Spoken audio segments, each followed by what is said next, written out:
کہانی بزدل، تصنیف حیدر۔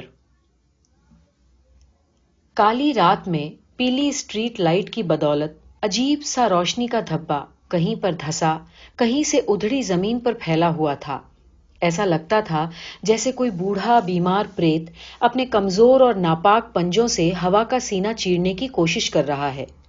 سامنے گگن کے گھر کا پھاٹک اور اس کے ادھڑے ہوئے پلستر میں لپٹی سفید دیوار ایک ان پڑھ وظیفہ گو کی طرح ڈٹی کھڑی تھی، اور دستور کے انوسار میرے گھر کے پھاٹک پر وہی منحوس چبوترا پھر پانی سے بھیگ رہا تھا۔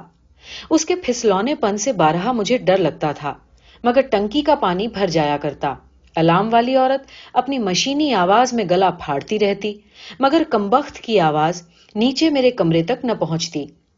جس دن میں وقت سے موٹر بند کر دیتا، اس دن کسی جیت کا سا احساس ہوتا۔ اب یا تو میں اپنے کمرے سے سٹی پتلی سی بیلکنی میں سے جھانک کر چبوترے کو دیکھتا ہی رہوں کہ اس پر ٹنکی نے اپنی بوڑھی تھوتنی سے رال ٹپکانی شروع کر دی ہے یا نہیں، یا پھر ٹھیک آدھے یا پون گھنٹے بعد شریفوں کی طرح جا کر موٹر ہی بند کر دوں۔ مگر دھیان ایسی چیز ہے کہ ادھر موٹر کا سوئچ، جو کہ نیچے اتر کر پھاٹک کے پاس سیڑھیوں کے عین نیچے موجود تھا، آن کیا، موٹر گھر گھرا کر بولی، اور ادھر میں بھاگ کر گیا اوپر، کسی بے ضرر یا غیر ضروری کام میں لگ گیا، جیسے موبائل پر ریل دیکھنا، اپنے اسمارٹ ٹی وی پر چل رہی سیریز کو ریزیوم کر لینا، یا پھر اپنے گمشدہ ماضی کے بارے میں اول فول باتیں سوچنا۔ مگر انسانی دماغ کے بنیادی اصول کو سمجھنے سے میں ہمیشہ ناکام رہا کہ دھیان ہے ہی بھٹکنے کی چیز۔ کئی بار امو نے مجھ سے کہا بھی کہ بابا، نیا موٹر لے لیجئے، اب تو بازار میں آٹومیٹک موٹر بھی مل جاتے ہیں، جن میں ایک سیٹ ٹائم کے مطابق آن آف کا سسٹم پہلے سے موجود ہوتا ہے، چنانچہ انہیں آن کرنے کی ذمہ داری آپ کی رہ جائے گی۔ میں بھی ہر بار سوچتا کہ ہاں، بدلوا لوں گا، نیا لگوا لوں گا، اس جھنجٹ سے چھوٹوں گا، مگر دماغ، جس کی اچھی خاصی قصیدہ خوانی میں ابھی کر چکا ہوں، مجھے کچھ وقت تک پانی کی بربادی پر لان تان کرتا، اور پھر مطمئن ہو کر کسی بچے کی طرح سب بھول بھال باقی کے کھیل تماشوں میں لگ جاتا۔ اکثر ایسا ہوتا کہ موٹر آن میں کرتا اور بند اسے امو کرتا۔ یہ رات گئے کا عمل ہوتا، کیونکہ اکثر میں جب رات کا کھانا دیر سویر کھا کر ہاتھ دھونے چلتا تو معلوم ہوتا کہ واش بیشن کا نل گر گرا کر بھک سے خاموش ہو گیا۔ سو نیچے جا کر موٹر آن کرتا، پانی کے ٹنکی میں چڑھنے کے انتظار میں جھنجھلایا ہوا اپنے شوربے میں سنا ہوا ہاتھ لے کر ادھر سے ادھر ٹہلتا رہتا۔ ایسے وقت میں امو مجھے دیکھتا تو مسکراتا، وہ اکثر کچھ نہ کچھ پڑھ رہا ہوتا تھا۔ اس بچے کو میں نے آج تک کسی اوائی توائی کام میں نہیں دیکھا، صرف کتابیں پڑھتا رہتا ہے، جبکہ میرا من عمر کی اس 50ویں منزل میں پہنچتے پہنچتے ان اکا دکا کتابوں سے بھی قریب قریب اوب چکا تھا، جن کی منڈیر سے میں جوانی میں کبھی کبھی جھانک کر دیکھ لیا کرتا تھا۔ جب یوٹیوب پر ساری انفارمیشنز ہیں، ٹی وی پر اتنا کچھ دیکھا جا سکتا ہے، طرح طرح کے وشیوں پر فلمیں اور ویب سیریز بن رہی ہے، تب پھر پڑھنے کی اس ادھوری اور محنت طلب لذت کے لیے کیوں اتنا خوار ہوا جائے؟ میں اس سے جب کہتا کہ امو، بیٹا کبھی کچھ کھیل ویل لیا کرو، بیڈمنٹن لایا تھا ویسا ہی پڑا ہے، سوچا تھا تیرے ساتھ کھیلوں گا کسی وقت، مگر تو اتنی سی عمر میں ان موٹی موٹی کتابوں میں منہ دیے رہتا ہے، کیا ملے گا اتنا پڑھ کر؟ اپنی عمر کے بچوں کی طرح ویوہار کیوں نہیں کرتا؟ ارے کچھ دوست بنا، کہیں آیا جایا کر۔ 11ویں جماعت میں تو پہنچ گیا، مگر گھر گھسنا ہے، اپنے کمرے کو بھی کتابوں کا اڈا بنا رکھا ہے۔ ٹھیک ہے، پڑھنا اچھی بات ہوگی، مگر کیا دنیا اور ذریعے سے نہیں دیکھنا چاہتا؟ صرف کتابی کیڑا بن کر کے کسی کا… میں یہاں یا ایسی کسی بات تک پہنچتا کہ کھلے ہوئے نل سے ایک بار پھر زور کی ہوا نکلتی اور بھر بھرا کر پانی زوروں سے نکلنے لگتا۔ امو میری باتیں سن کر مسکراتا رہتا، جیسے کہ میں اس کا باپ نہیں بلکہ وہ میرا باپ ہو۔ پتا نہیں اس لڑکے میں ایسی کیا بات ہے کہ میں اس کو کبھی ڈانٹ بھی نہیں سکا۔ بن ماں کا بچہ، مگر شرارت اور بد تہذیبی سے ایسا پاک صاف کہ کئی بار تو اس کی باتیں سن کر بڑوں کو شرم آ جائے۔ گلی میں یہاں سے وہاں تک سبھی اس کی تعریفیں کرتے، اسے امو راجا، امو بیٹا کہہ کہہ کر سب کی زبانیں نہ سوکھتی۔ گھنگریالے بال، گہری بھوری آنکھوں میں ذہانت کی چمک، چھوٹی سی عمر میں اٹھنے بیٹھنے بات کرنے کا سلیقہ، مجھے اس میں اکثر اس کی ماں کی جھلک دکھائی دیتی تھی. وہ بھی اسی طرح کی تھی. دن بھر کتابیں پڑھتی. اس کے پاس ہر سوال کے 4 جواب موجود ہوتے تھے. حالانکہ وہ بحث نہیں کرتی تھی اور مجھ جیسے جاہل نپھٹ سے کرتی بھی کس معاملے پر. مگر لگتا ایسا ہی تھا کہ اگر وہ کبھی کسی موقع پر بحث کرے گی تو اپنی موٹی موٹی کتابوں سے جمع کی گئی دلیلوں کی مدد سے سامنے والے کو منٹوں میں چت کر دے گی. امو کو اس کی بیشتر کتابیں اور ذہانت وراثت میں ملی تھی. اس کی خاموشی، اس کی بھل منصاہٹ، اس کی مسکراہٹ اور اس کی نگاہوں کی گہرائی. ایسا نہیں تھا کہ امو شرارت نہ کرتا ہو، مگر اس کی شرارتوں میں بھی ایک خاص ادا تھی، ایک بالکل علیحدہ رنگ. میری عادت ہے کہ یوٹیوب پر اکثر ویڈیو زور زور سے سنتا ہوں. ان میں کئی ایک سیاسی ہوتے ہیں، مزیدار بحثیں، لوگوں کی طرح طرح کی بولیاں، سیاسی سماجی سمسیاؤں پر ایک دوسرے کو اپنے اپنے گیان سے جس طرح لوگ چونکاتے، چھیڑتے اور ہراتے تھے، وہ سب دیکھنے میں بڑا مزیدار تھا. اکثر اس کے کمرے تک میرے موبائل سے نکلنے والی آوازیں جایا کرتی. میں جانتا تھا، مگر میری دلچسپی کم نہ ہوتی اور مجھے اکثر ہی اس بات کا دھیان بھی نہ رہتا کہ میرا کتابی کیڑا، میرا امو اس وجہ سے ڈسٹرب ہو رہا ہوگا.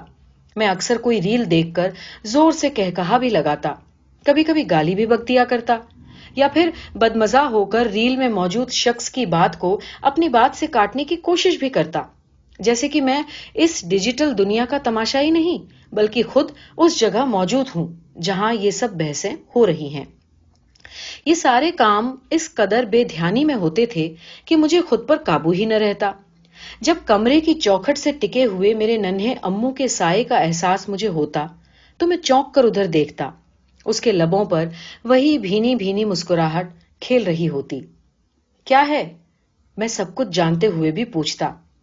گگن انکل کا فون آیا ہے، وہ کہتا. کیا کہتے ہیں؟ اس بار بھی میں سب کچھ جان کر ہنستے ہوئے انجان بن کر پوچھتا. کہہ رہے ہیں کہ ان کا بیٹا پڑھ رہا ہے، اپنے پتاشری سے کہو کہ آواز تھوڑی دھیمی کر لیں اور ہو سکے تو کمنٹری کرنے میں ذرا کم جوش دکھائیں. چل بدماش، کہہ کر میں اس کے پیچھے دوڑنے کے لیے اٹھتا تو وہ جھٹ کمرے میں گھس کر چٹکنی لگا لیتا. سردی کی راتوں میں جب اس کی اٹھنے کی ہمت نہ ہو رہی ہوتی اور وہ اپنے لحاف میں پڑا ہوا کسی کتاب کے مزے لے رہا ہوتا اور میری آواز سناٹے کی وجہ سے زیادہ تنگ کرنے لگتی تو وہ مجھے کال کرتا. میں اس کا فون کاٹ دیتا. وہ دوبارہ تبارہ یہی عمل انجام دیتا، یہاں تک کہ میں جھنجھلا کر موبائل بند کر کے ایک طرف رکھ دیتا. اسے خوب علم ہوتا تھا کہ میں اس سردی میں لحاف چھوڑ کر ویڈیو کی محبت میں تو اس کے کمرے کی طرف جانے سے رہا. چنانچہ وہ مجھے خاموش کرنے کے ایسے ہیلے طریقے آزماتا کہ میں مجبور ہو جاتا. امو جب بھی دن یا رات کو نیچے کسی کام سے جاتا یا میں ہی اسے بھیجتا یا گگن کسی کام سے اسے بلاتا تو میں آواز لگا کر اسے کہتا، امو چبوترے پر سنبھل کر پاؤں رکھنا، پھسلونا بہت ہے. یہ بات میں نے اس سے اتنی بار کہی تھی کہ اب وہ میری بات کا جواب تک نہ دیتا تھا. ویسے مجھے اس سے خود کو نقصان پہنچا لینے کا اندیشہ نہیں تھا. میں نے اسے بہت چھوٹی عمر سے ہی کبھی بچوں کی طرح کھلندڑا پن کرتے نہیں دیکھا. میری بیوی کہا کرتی تھی کہ ایسا شریف بچہ کسی بہت بڑے عالم بزرگ کی روح اپنے تن میں لیے ہمارے یہاں پدھارا ہے. نہ تو کھلونوں کی ضد میں روئے، نہ تو کلانچے بھرے، نہ کودے نہ پھاندے. اس عمر تک آتے آتے بھی اس میں ایسا کوئی الہڑپن نہ تھا جس کی وجہ سے اس کی طرف سے مجھے کوئی فکر ہو. البتہ یہ ضرور ڈر لگا رہتا تھا کہ بڑا ہو کر بھی اگر یہ ایسا ہی بھولا بھالا کتابی کیڑا اور دنیا سے انجان رہا تو پتہ نہیں اس کا مستقبل کیا ہوگا، کہاں کہاں ٹھگا جائے گا، کیا کیا اس کے ساتھ ہوگا. خدا سے بھی میں یہی دعا کرتا تھا کہ ماں کی طرح میرا سایہ اس بچے پر سے بے وقت نہ اٹھا لے. یہ میرا اپنی زندگی سے کم لگاؤ تھا، بلکہ اس کی طرف سے میری فکر کا سبب زیادہ کہ میں اس کے بڑھاپے تک ساتھ رہنا چاہتا تھا، ایک نرکشک کی طرح، ایک دنیا دار سنرکشک کی طرح. میں اپنی بیوی سے جب کبھی اس بابت کچھ کہنے کی کوشش کرتا تو وہ مجھے منہ پر انگلی رکھ کر چپ کروا دیا کرتی. جب زیادہ تنگ کرتا تو کہتی، آپ بہت بزدل انسان ہیں، دنیا میں ڈرتے رہنے سے کچھ نہیں ہوتا، زندگی سبھی گزارتے ہیں، اس کارگاہ زندگی میں کوئی چالاک ہے تو کوئی شریف، کوئی بدھو ہے تو کوئی عیار، مگر سبھی کی بھلی بری گزر جاتی ہے۔ مستقبل کی فکر کرنا ٹھیک ہے، مگر اس کی فکر میں گھل گھل کر اپنے آج کو برباد کر لینا بے وقوفی ہے، گھامڑتا ہے۔ ایک چھوٹے سے کیڑے کو بھی پیدا ہونے کے ترنت بعد قدرتی طور پر زندہ رہنے کے لیے کی جانے والی جد و جہد کی بنیادی سمجھ مل جایا کرتی ہے۔ اس لیے اتنا ڈریے مت، سب ہو جاتا ہے، سب ہوتا رہے گا۔ زندگی جینے کا نام ہے، مر مر کر جینے کا نہیں۔ میں اس کی ان باتوں سے خود کا انادر محسوس کرتا تو وہ میرے گلے میں باہیں ڈال کر شاعری گنگنانے لگتی۔ جو ابھی آئی نہیں، اس گھڑی کی آمد کی، آگہی سے ڈرتے ہو، زندگی سے ڈرتے ہو۔ وہ بہت اچھا گاتی تھی، اس کی آواز میں اتنا رس تھا، ایسا سکون کہ میں اکثر راتوں کو سوتے وقت اس سے کچھ گانے کی فریاد کرتا۔ وہ میرے سر میں انگلیاں پھراتے ہوئے کچھ گنگناتی، کئی بار ایسی شاعری جس کا ایک لفظ بھی مجھ ان پڑھ کے پلے نہ پڑتا، مگر مجھے اس وقت بہت اچھا لگتا۔ جی چاہتا تھا کہ یہ لمحہ کبھی ختم نہ ہو، وہ یوں ہی گاتی رہے اور میں یوں ہی آنکھیں بند کیے اس کی مدھر آواز سنتا رہوں، نیند بھی نہ آئے اور گانا بھی ختم نہ ہو، مگر صبح پتا چلتا کہ یہ دونوں باتیں ہو بھی چکیں۔ اس رات گگن میرے پاس سب سے پہلے آیا تھا۔ میں سمجھا کہ لو بھیا، پھر آفت آ گئی، آج یہ پھر بھڑکے گا، میں موٹر بند کرنا پھر بھول گیا ہوں، اور یہ شاید الارم سن سن کر غصے میں پھر بھر گیا ہے۔ اپنی بیلکنی سے اس نے چیخ کر مجھے بلانے کی کوشش کی ہے، مگر سردی کی رات ہے، بیلکنی کا دروازہ بند ہے۔ میں ٹی وی پر ایک عمدہ سیریز دیکھنے میں مگن ہوں اور اس کی آواز مجھ تک پہنچ نہیں سکتی۔ پانی سے چبوترا ہی نہیں، سڑک بھیگ گئی ہے، اور باہر پھیلی کیچڑ میں اس بے مطلب کے پانی نے اور اضافہ کر دیا ہے۔ مگر گگن اس وقت مجھے جس طرح دیکھ رہا تھا، میں سمجھ نہیں پایا۔ موٹر والی بات ہوتی تو وہ پہلے ہی آل فال الفاظ سے میرا سواگت کرتا ہوا سیڑھیاں چڑھتا، فاٹک کو اتنی زور سے دھکا دیتا کہ شاید میں اسی پر چونک پڑتا۔ مگر گگن کے ساتھ آج مالتی بھی تھی، اس نے شال لپیٹ رکھی تھی، لگ رہا تھا جیسے دونوں بہت سٹپٹائے ہوئے ہیں، مگر سمجھ نہیں پا رہے کہ کس طرح اپنی بات میرے سامنے رکھیں۔ میں نے پوچھا، کیا ہوا بھائی، کچھ گڑبڑ ہوئی ہے کیا اپنی طرف؟ دن بھر خبریں چلی تھیں کہ رام مندر میں پران پرتشٹھا کا کارکرم ہونے والا ہے، رام للا 2 ہفتوں بعد مندر میں وراجمان ہوں گے۔ ٹی وی اور موبائل میں ایک ایک کر کے یہ خبریں، چاروں شنکراچاریوں میں متبھید، ایودھیا میں باہر سے آئے ہوئے کار سیوکوں کے انٹرویو اور مشہور ہستیوں کے خیالات وغیرہ سب اپنی اپنی جگہ بنا رہے تھے۔ گلی میں ایک اکیلا مسلمانوں کا گھر ہمارا تھا، مگر چونکہ ہم پرانے واسی تھے اور یہاں سے وہاں تک گلی میں ہی کیا، محلے دوسرے محلے میں بھی میرے اور امو کے تعلق سے کسی قسم کی کوئی بری بات یا جذبہ میں نے کبھی محسوس نہیں کیا تھا۔ وہ جو ایسے ماحول میں ایک دھیمی سی سیاسی آنچ کی تیزی ہوتی ہے اور جسے سارے ہندو اور مسلمان ایک ہی طرح محسوس کرتے ہیں، ہم بھی کر رہے تھے، مگر اندیشہ نہیں تھا کہ کوئی گڑبڑ ہو سکتی ہے، اور ایسی کوئی خبر بھی اب تک آئی نہ تھی۔ چنانچہ میں نے دوبارہ پوچھا، کیا ہوا؟ کچھ بولتے کیوں نہیں ہو تم لوگ؟ میرے یہ پوچھنے پر گگن بھی بل بلا کر رو دیا، اور مالتی نے جھٹ آگے بڑھ کر میرے کندھے پر ہاتھ رکھا اور کہا، امو، بھائی جی، ماتوں نے کچل دیا ہے۔ کیا؟ میرے منہ سے ایک زور کی چیخ نکلی، کمرہ گھومتا ہوا سا محسوس ہوا۔ مگر کب؟ وہ تو 1 گھنٹہ پہلے سونے چلا گیا تھا۔ گگن نے خود کو سنبھالا، آگے بڑھ کر اس نے میرے دونوں کندھوں کو مضبوطی سے پکڑ کر کہا، گھبرانے کی بات نہیں ہے ناصر، اسے اسپتال پہنچا دیا ہے، علاج بھی شروع ہو چکا ہے، چلو میں تمہیں ساتھ لیتا چلوں۔ گگن نے سچ کہا تھا، امو کو اس حالت میں دیکھنا میرے لیے واقعی مشکل کام تھا۔ رات میں جب اس کے اسکوٹر پر شیت لہر کو چیرتا ہوا میں اسپتال کے اس کمرے تک پہنچا جہاں 2 ڈاکٹر اس کا شروعاتی طور پر معائنہ کر رہے تھے، تو اسے دیکھ کر میرے منہ سے چیخ نکل گئی۔ اس کا ایک گال زمین پر گھسنے کی وجہ سے تقریباً پوری طرح ادھڑ چکا تھا، پسلیوں پر سے بشرٹ اور اس پر پڑی جیکٹ بھی